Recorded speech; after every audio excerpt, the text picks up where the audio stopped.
What's up guys, it's Tommy here and welcome to a brand new Liverpool news video where we have some good and some bad news for you guys. The bad news, and I want to start with this first, is that some newspapers in England are reporting that Jordan Henderson is facing a potential 12 weeks out with a groin injury, and he will discover today whether he will need to undergo surgery. Having had scans on Monday, Liverpool are genuinely concerned that an operation may be the best solution when the results come out, but Henderson is still likely to miss minimum 7 games even if surgery is not needed, and this is absolutely devastating news for Liverpool because Jordan Henderson was probably the only leader left without a serious injury because of Van Dijk getting injured and Gomez and Matip as well. To suffer like 4 or 5 season-ending injuries to some of your best players is the worst luck possible for Liverpool. What is your reaction to this news?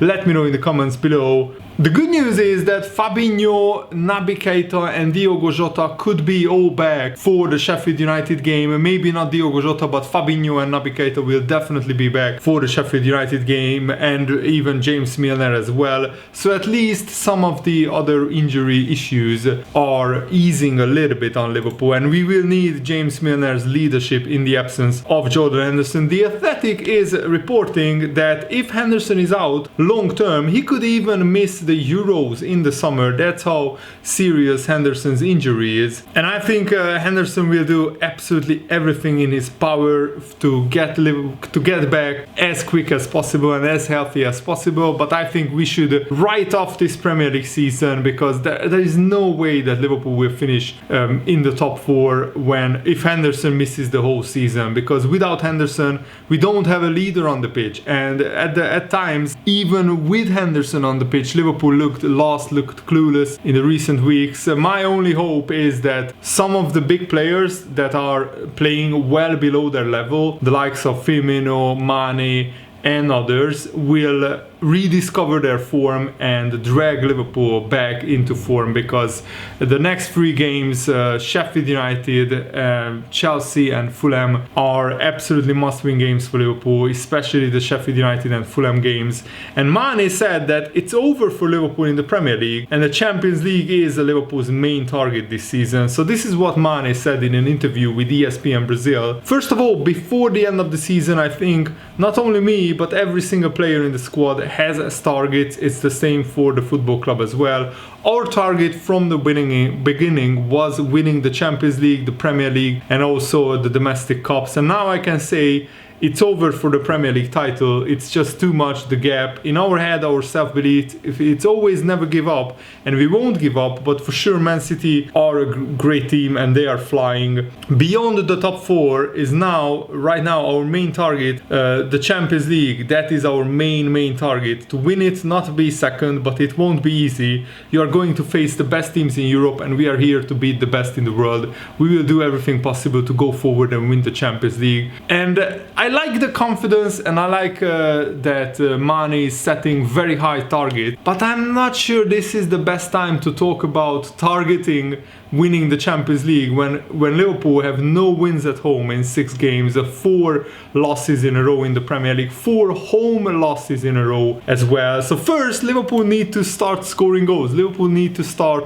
winning games, and after we started scoring and winning games, that's when we can target maybe winning the Champions League. But I think we should just target going into the next round, getting a good result against Leipzig, and then see where it takes us. If we get in the draw, if we get somebody like Bayern Munich or Paris Saint-Germain, don't get me wrong, I'm not afraid of any of them, but right now on current form, Bayern and other big teams would knock Liverpool out. But as I said, if you don't want to write off one team, that's Liverpool, and there isn't much to celebrate right now. But I also want to share some good news. The new Liverpool signing, Kai Gordon, made a very good appearance experience for the Liverpool under 18 side. They were playing Sunderland's under 18 side. It was 0-0 at half time, and then Liverpool hammered Sunderland 6-0 in the second half. 6 second half goals going in, and Kyle Gordon was especially impressive. The way he runs with the ball is really aesthetically pleasing. He has the kind of turn of pace that will clearly serve him well in the coming years as he progresses through the football club. Other than Kyle Gordon, young German Freuendorf was arguably Liverpool's best player, although I also loved the dribbling skills of Musialowski, a Polish player. And these three players are my current picks for the ones to watch in Liverpool's under 18 side, and I think that Kyle Gordon has a very, very bright future ahead of him. And there has been a frankly ridiculous article in the Bild newspaper as well, saying that there is only a 30% chance of Jurgen Klopp staying at Liverpool until his contract ends. The publication claimed that Jurgen Klopp is more likely to take over as manager of the German national side in the summer of 2022, so just 1 and a bit year from now, after the World Cup. This is what it said. The last scenario is for Klopp to fulfill his contract that runs down in 2024. It's claimed that Jurgen Klopp loves the English city and the people there, and if things are right, sporting-wise, he could stay at the club for the next 3 years. Bild believes the probability of this happening is 30%.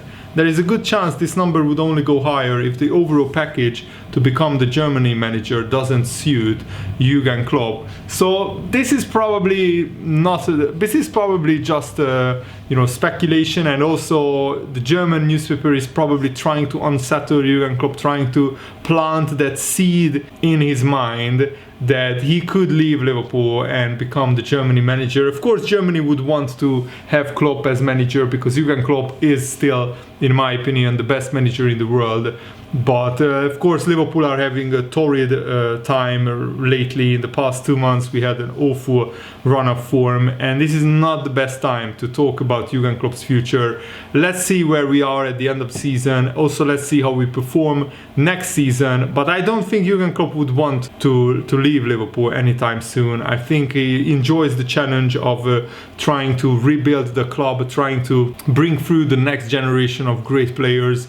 Also in terms of transfers and the youngsters that are coming through. Harvey Elliott, for example, is very, very promising, and Liverpool are planning to integrate Harvey Elliott into their first team plans next season because he's having an absolutely barnstorming, impressive season in the Championship for Blackburn Rovers.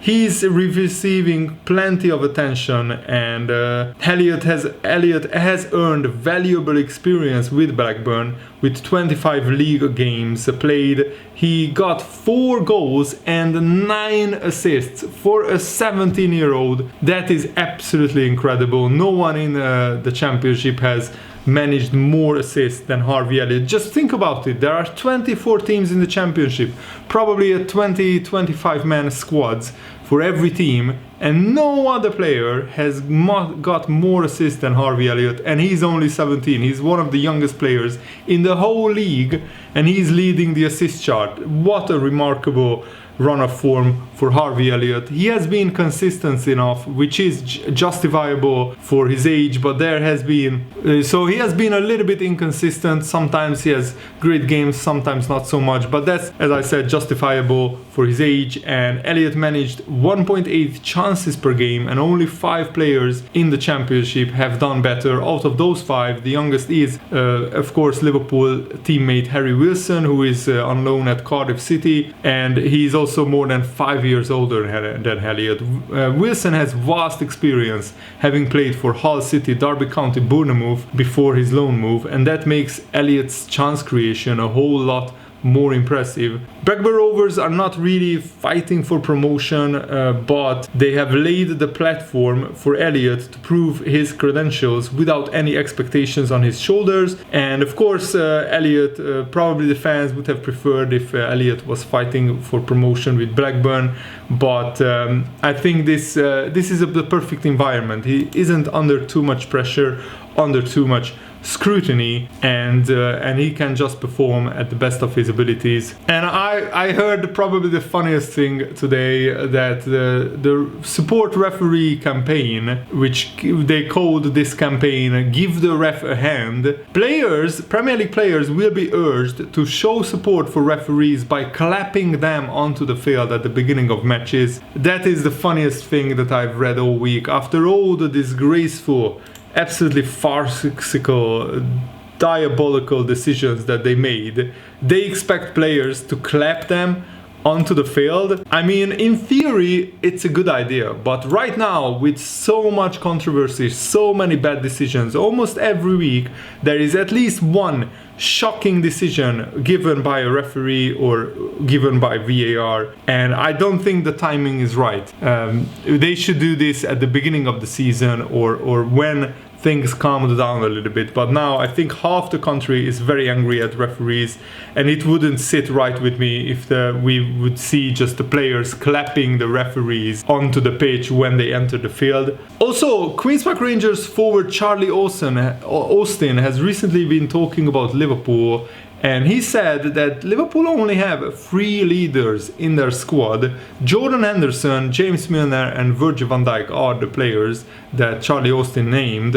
He said, you look at the top teams over the past years, Man United had a lot of leaders, didn't they? Not 1 or 2, they had 5, 6 or 7. Even Man City, the big Chelsea team with Mourinho, they had leaders. I think that's showing more than ever now. That's coming to hurt Liverpool, that they are not having enough leaders in the team. You have Henderson, Milner and Van Dijk, and for me it stops there. And he has a good point. When neither of them have been on the pitch, Liverpool sometimes have been drifting in games, and there wasn't a player like Jordan Henderson, like Virgil van Dijk, who really galvanized the team on the pitch, who shouted at some players to show them leadership. And I mean, Salah is a different kind of leader in my opinion. Salah is leading the way in his performances and in the way he is scoring goals, and just putting in his performances week in, week out. That's a kind of leadership as well. But a classic leader in the classic fashion like Jordan Henderson, Liverpool will miss that. And that's why I'm a little bit now even less optimistic of Liverpool finishing in the top 4 places, because without Henderson, who will take charge in games? Who will say to the other players, come on, this is not good enough, let's do better, and let's do this, let's do that. Another Sky Sports pundit, Tony Cascarino, has recently been talking about Liverpool's midfield, and he said that Wijnaldum looks exhausted as a result of playing so much football.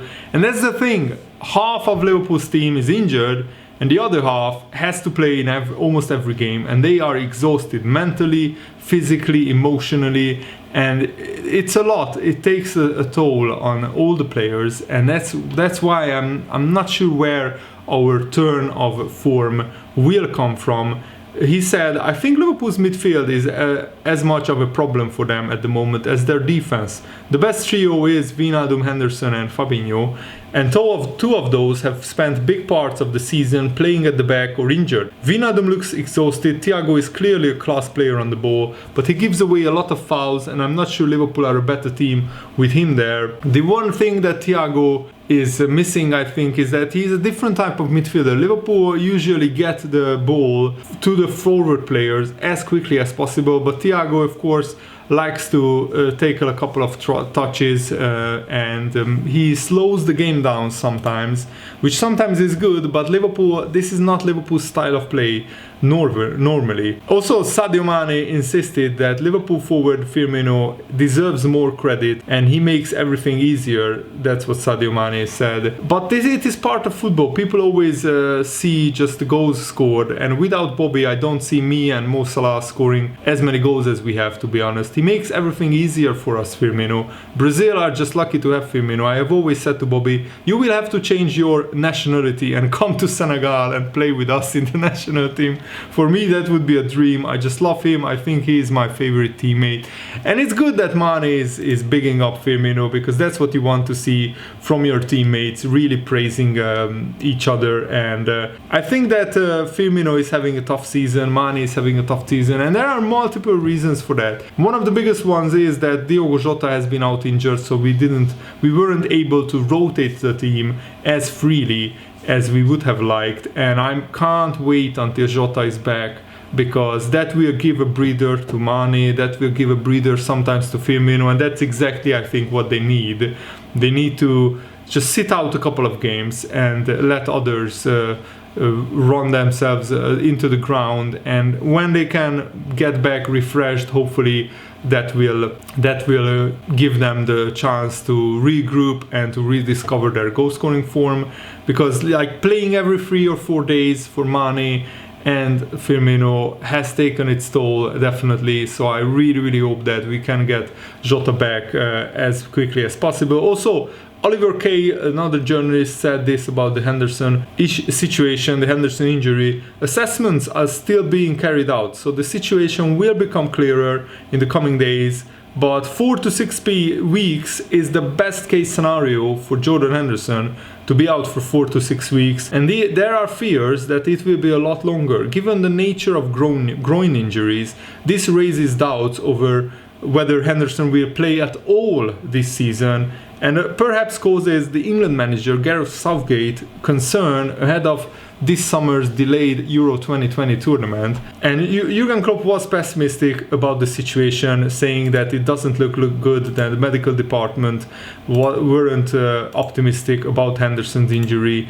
And I'm just fearing the worst at this point, and I really hope that Henderson won't be out for the season, because that would be just absolutely devastating to our hopes of finishing in the top 4 and winning the Champions League as well. But let me know what you think in the comments below, and thanks for watching, guys. Hope you enjoy this. Have a nice day. See you later. Goodbye.